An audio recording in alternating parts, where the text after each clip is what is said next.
فرماتے ہیں کہ میں نے کہا کہ میں پڑھنا نہیں جانتا۔ آپ صلی اللہ علیہ وسلم فرماتے ہیں کہ فرشتے نے مجھے پکڑ کر اتنے زور سے بھینچا کہ میری طاقت جواب دے گئی۔ پھر مجھے چھوڑ کر کہا پڑھو۔ میں نے پھر وہی جواب دیا کہ میں پڑھا ہوا نہیں ہوں۔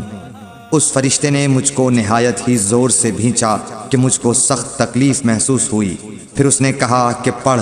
میں نے کہا میں پڑھا ہوا نہیں ہوں۔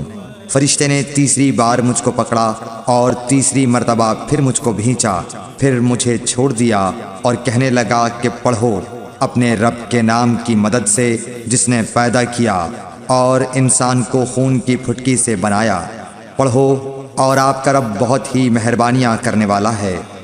بس یہی آیتیں آپ حضرت جبرائیل علیہ السلام سے سن کر اس حال میں غار حرا سے واپس ہوئے کہ آپ کا دل اس انوکھے واقعے سے کانپ رہا تھا۔ آپ حضرت خدیجہ کے ہاں تشریف لائے اور فرمایا کہ مجھے کمبل اوڑھا دو، مجھے کمبل اوڑھا دو۔ لوگوں نے آپ کو کمبل اوڑھا دیا۔ جب آپ کا ڈر جاتا رہا تو آپ نے اپنی زوجہ محترمہ حضرت خدیجہ رضی اللہ تعالی عنہا کو تفصیل کے ساتھ یہ واقعہ سنایا اور فرمانے لگے کہ مجھ کو اب اپنی جان کا خوف ہو گیا ہے۔ آپ کی اہلیہ محترمہ حضرت خدیجہ رضی اللہ تعالی عنہا نے آپ کی ڈھارس بندھائی اور کہا کہ آپ کا خیال صحیح نہیں ہے۔ اللہ کی قسم آپ کو اللہ کبھی رسوا نہیں کرے گا۔ آپ تو اخلاق فاضلہ کے مالک ہیں۔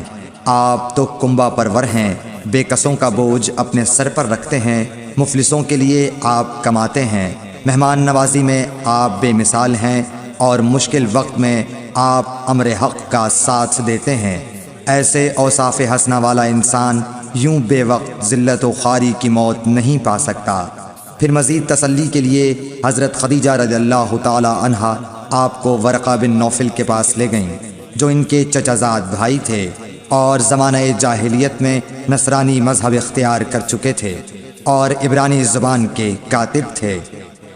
چنانچہ انجیل کو بھی حسب منشائے خداوندی عبرانی زبان میں لکھا کرتے تھے۔